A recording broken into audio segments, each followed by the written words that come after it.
Oda, mana yang lebih penting? Simpan duit dulu ke ataupun simpan emas terus? Okey, jom Oda explain. Boleh tengok video ni sampai habis dan save untuk rujukan akan datang.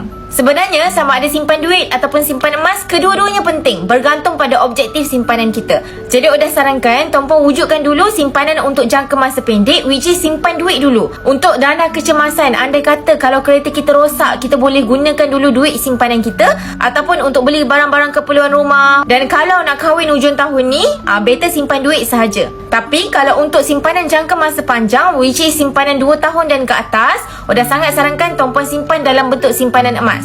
Sebab simpanan emas ni auranya sangat berbeza berbanding kalau kita simpan duit. Emas adalah magnet kekayaan. Duit untuk dibelanjakan, emas untuk simpanan. Ini satu realiti. Bayangkan kalau kita ada RM5,000 dalam akaun bank, otak kita akan mula ligak berfikir nak beli itulah, nak beli inilah. Last RM5,000 yang dah sikit tu jadi makin sikit. Tapi berbeza kalau kita ada 10 gram emas yang mana nilainya hari ni sekitar RM5,000. Walaupun 10 gram ni kita letak dalam wallet kita dan setiap hari kita tengok, kita tak akan rasa langsung nak jual emas kita semata-mata untuk beli barang yang tak penting. Ibaratnya kita bawa RM5,000 ke mana-mana tapi 1 sen pun kita tak guna. Jadi itulah beza simpanan emas dengan simpanan duit. Kalau tuan-puan ada masalah, simpanan asyik bocor je, simpan sikit korek balik. Simpan sikit korek balik, tuan-puan kena cuba buat simpanan emas. Percayalah, simpanan tuan-puan akan lebih cepat bertambah.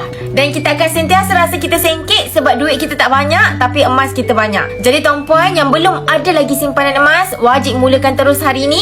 Jom Oda bantu tuan-puan. Nak mulakan simpanan emas, boleh terus tengok pin video ataupun just klik link di bio. Untuk tuan-puan yang nak belajar lebih banyak tentang ilmu emas dan kewangan, jangan lupa follow Oda rapat-rapat.